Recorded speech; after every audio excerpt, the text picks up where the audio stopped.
बत्सान मुंचन क्वचित समय क्रोश संजात हास स्तेयं स्वाद्यत्यतिदधिपय कल्पितैस्तेययोगै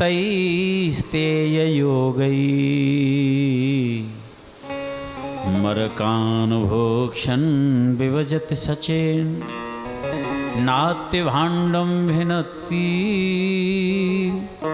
द्रव्यालाभे सगृहकुपितो यात्युपक्रोश्यतो कान् यात्युपक्रोश्यतो कान्।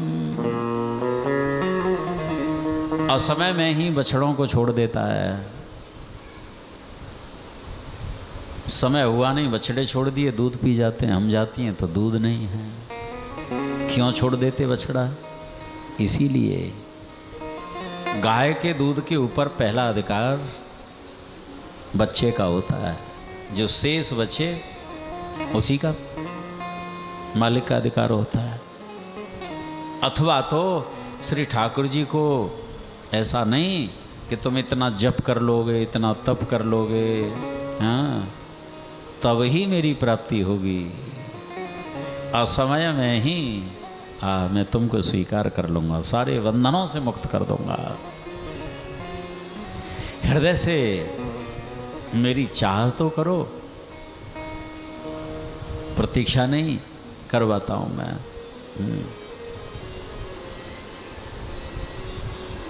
क्रोश संजात हासः। मैया जब हम क्रोध करती हैं तो मंद मंद मुस्कुरा देता है, हमारा क्रोध ठंडा पड़ जाता है। एक तो बताते हैं, प्रभावती नाम की गोपी यमुना पुल पर जल भर रही थी और अन्य सहेलियों से कह रही थी, देखा गोकुल में रोज चोरी हो रही है, लेकिन मेरे यहाँ एक दिन भी नहीं आया है। मेरा नाम ही प्रभावती है। मोसे इतना डर लगे है वाकू नंद के छोरा को, मेरे यहाँ चोरी नहीं हुई है। नाम प्रभावती है ना मेरो। अब किसी ग्वाल ने ये बात सुन ली। अब ग्वाल वाल तो ठाकुर जी के सब CID हैं ना, तुरंत कन्हैया को जाके बता दे, भैया कनुआ भैया देख, आज फलाने नाम की जो गोपी है ना, ऐसो ऐसो कह रही तुम्हारे बारे में। अच्छा भैया ठीक है, कल वही के यहाँ चोरी होगी। हाँ, या प्रभावती को नियम है रोज यमुना स्नान करने जाए है, जमुना जल भर के लावे है। ये तो यमुना जी गई, ठाकुर जी जो हैं सभी ग्वाल मंडली को लेकर के आए हैं। कुंडी खोली, घर में प्रवेश किया और चोरी तो भई नहीं थी इसके घर में अभी तक। खूब माखन जो है रखा हुआ था जमा, मटकी के ऊपर मटकी खूब। ग्वाल वाल बड़े प्रसन्न भये। आज सभी ग्वाल वाल जो हैं माखन पा रहे हैं। बंदरों को कौवों को खिलाया है। मरकान भोक्षण विभजत से। अब बहुत सा माखन साहब ग्वाल वालों ने खूब खाया खिलाया। कन्हैया ने कही कि भैया देखो, यह गोपी ने कितने परिश्रम से इतना माखन इकट्ठा किया हो, कितने दिनों में हमने इतना माखन खाई लियो, जाको कछु काम भी करना चाहिए हमें। हाँ, काम कहा करें भैया। मोकू लगा है ये गोपी आलसी बहुत है, घर में कभी लीपे भी नहीं है। कच्चे घर होते, गोबर माटी से लेपन किया जाता है ना, ये कबू लीपे ही नहीं। ग्वाल वालों ने पूछी तो कनुआ भैया क्या करना है, कि या के घर को लीप ही दें आज हम।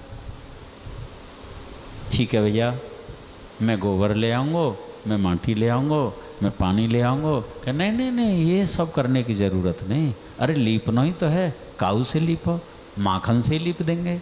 हाँ, ओ वाल वाल कन्हैया के कहते ले करके मटकी बैठे कमरे में, बरामदे में, पूरे आंगन में, दरवाजे तक माखन ही माखन लीप दिया। दरवाज़ा लगा दिया, कुंडी लगा दी, और सभी बाल मंडली छिप गई कि प्रभावती आवेगी तो वह को प्रभाव तो देखेंगे कहाँ है। ये प्रभावती जो है स्नान आदि करके और जल की गागर जो है सिर के ऊपर रखी, गागर के ऊपर गागर, अगल बगल भी, और छम छमाछम चली आ रही थी बड़े आवेश में।